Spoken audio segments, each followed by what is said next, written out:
Hi, my name is David Dowdy, and I own Action Coach Lake Norman, your local business education and training firm, and also business coaching firm.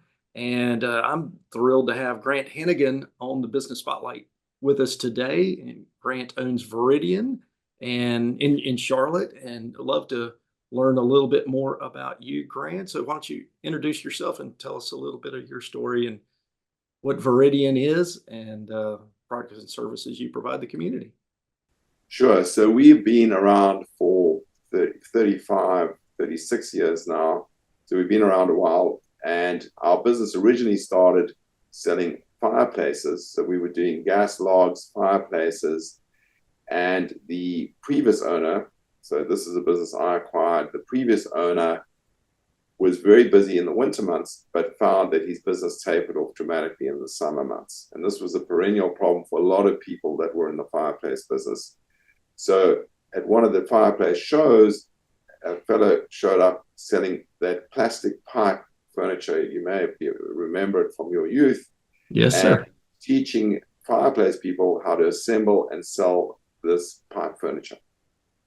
So the previous owner got into the business and he learned there was a tremendous opportunity in the outdoor furniture business, which would complement or create seasonality or counter seasonality with the fireplace business. And he then got into the outdoor furniture business. What's happened in the last 35, 40 years is that that category, which was dominated by and large by the big box stores like Lowe's and Home Depot, etc., Right. there's another niche above it for finer homes and for a more luxurious experience and better quality and more comfortable furniture that becomes part of takes the inside outside, so to speak, where you can get really good quality but comfortable furniture. And as people have migrated outside with larger patios, a lot of newer homes have outdoor fireplaces, etc., etc. That's the niche that we try and fill. So we really are focused on that homeowner that's probably has a slightly bigger property, has a good outdoor area, is looking for quality and looking for comfort. Gotcha. So you've had some tremendous successes. I know from being in the area over 25 years, know the name and have done some business with you myself. But if you were you acquired the business, if you had to do all over again, what do you think you might be doing differently now, or coming out of the gates might do different, knowing what you know now? Yeah. So I mean, I think one of the problems with acquiring a legacy business is that there's a baked-in culture. Some of it is very good, and some of it can be quite weak. And you, as a business coach, experience that often. And culture is a really important part of a business. And I would say one of the things that I needed to really tackle here when I started was really to try and get the best out of the culture. But my apologies. That's Was all really right. to try and get the best out of the culture, but also to move things along. I think in a legacy business, there was a bit of dead wood. There was kind of habits that I felt were not conducive to being efficient. So when I say what would I do differently, it really what I had to do was be gentle, but at the same time try and drive the business forward by making changes that were necessary. And I think I had to learn. I had to learn along the way how not to be a bull in a china shop and just really take my foot off the gas a bit. So I would say, what would I do differently? I may have been less aggressive. But it's interesting, if you use that reference, a bull in a china shop, many entrepreneurs are pretty strong in their drive and ready to get things done quicker than later. And so, being able to use so maybe that's a good learning that you could talk a little bit more about is how to manage those people and the different personalities that all contribute into the culture of Viridian. Yeah, I think look, if you're acquiring a business, which I don't know if any of the audience have experience of that. I mean, the one bit of advice I would give is that for at least the first year, be an observer, because you don't know what you don't know, and you really have to. You may think you have solutions, and they may have been tried in the past and failed. So take a step back and just use that time. As sometimes it can be very frustrating, but use that time to really understand the processes, why people do what they do, and then I think you'll find what needs to be done in terms of improving it. And businesses are always about improving. It's always about improving, whether you're a new owner or a founder. You never want to sit in your hands and do the same thing year in, year out, because that's not progress. I mean, you're always wanting to do it better and figure out a way to do it better. Well, that's a second law of thermodynamics. You're either growing or you're dying, right? So keep your foot on the gas. So you've got roughly how many employees do you have now?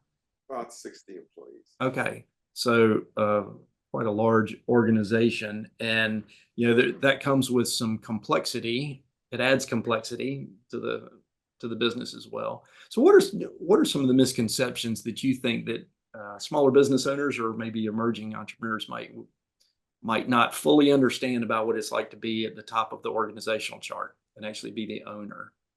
Is it the demands on time, money, cash flow, understanding of business in general? What do you think?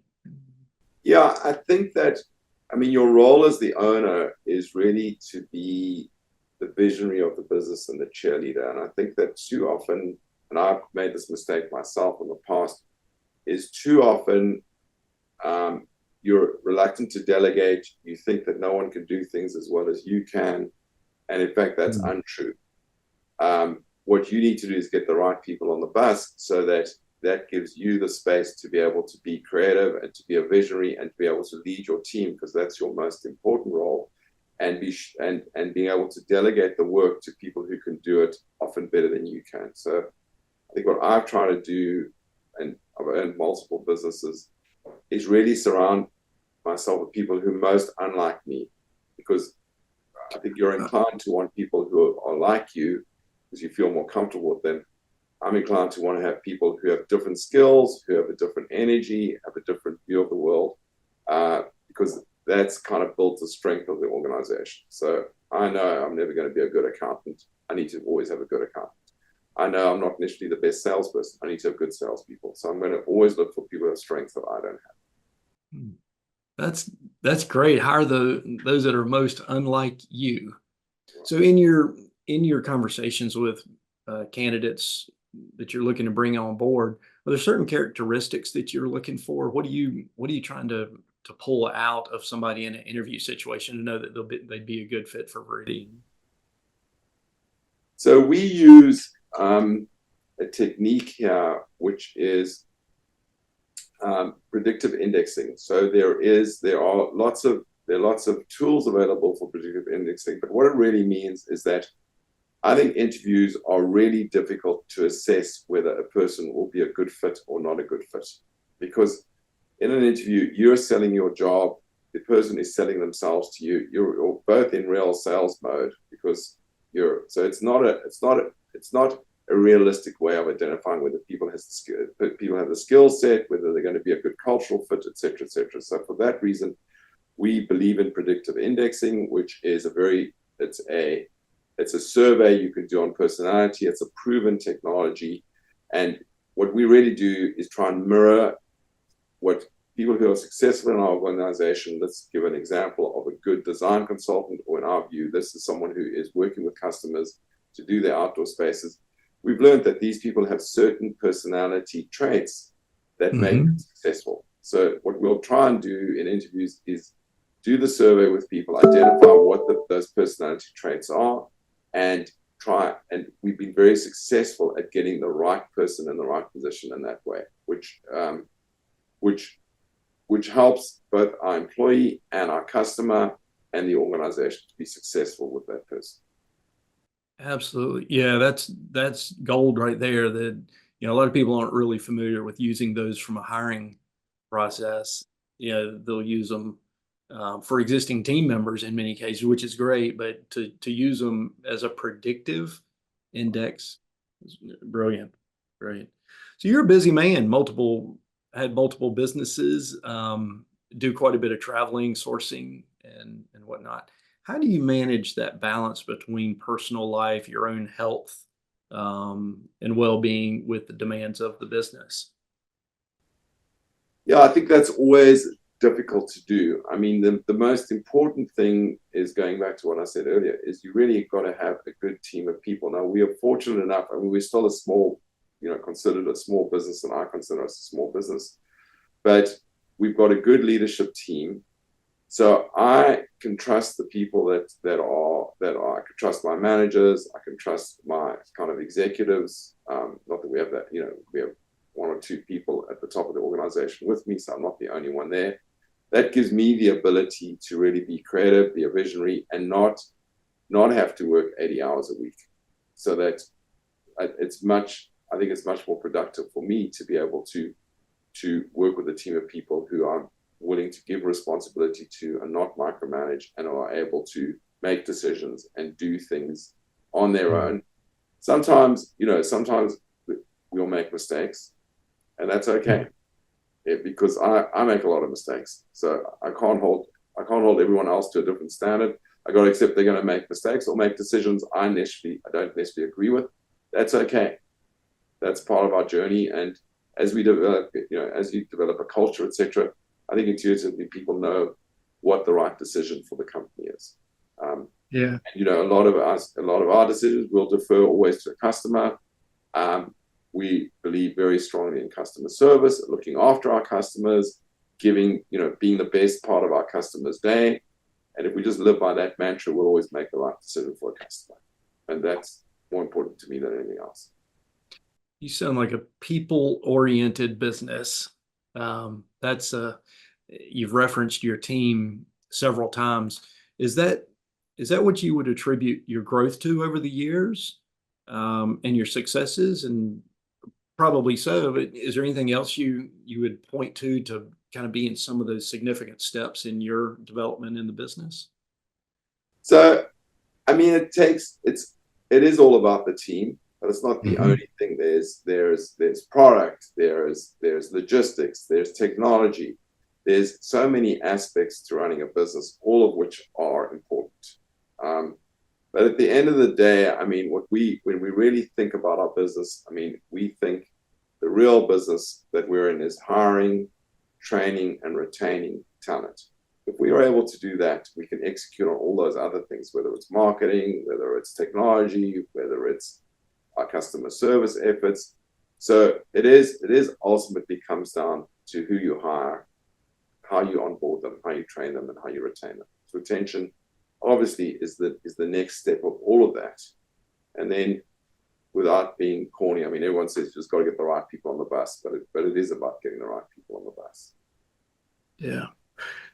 So I'm curious how your communication internally kind of operates. Are you personally involved in a lot of the communications and the meetings? Is that something you delegate and have some key managers kind of facilitate the communication and team meetings on a regular basis? What is that kind of high level you for? So I try and keep meetings to a minimum, but I do have a kind of cadence on things. So we have a manager meeting every Friday morning at 9 o'clock. We try and keep it within an hour. Sometimes we go over it, but the discipline is to be within an hour. That's a time for me to meet with all our managers and key people in the business. For the team that reports directly to me, we have a half an hour meeting on a Tuesday and a Thursday at 9:30 in the morning, and we just go around the room, and there really is, so that we're all kind of connected with each other as to what each person's doing. I may bring up issues that are common to everyone, or just go around the room, where you're at, what do you need, how can we help you? That takes half an hour, twice a week. I then have just general slots for things like, I meet with my payables person once every 2 weeks. I meet with my HR person once every 2 weeks. These are just short hourly meetings. And then there's a cadence, and they're always at the same time on the same days, so that everyone kind of knows when they're going to happen. And that gives me the ability to touch base with all the key people that I work with. Then obviously I don't speak to everyone in the organization. And in fact, this morning we do it once a month. I do what we call a state of the company. And it's also a 30-minute meeting. in which I do a presentation on some aspect of something we're either working on, whether it's a merchandise plan, an HR initiative, whatever it might be, which I didn't present to the company, but it gives me an opportunity to touch base with, or for people to hear from me throughout the organization on company specific initiatives or things that we're doing. So I know that's helpful, but that's kind of the cadence of how I run it. Yeah, that's fantastic. And smaller businesses a lot of times avoid those meetings because they don't see the long-term value in that. But I appreciate you sharing that. And this has been fantastic. Any other words of wisdom or thoughts that you feel might be important for other business owners to hear from you that's been around quite a few years and had some tremendous success?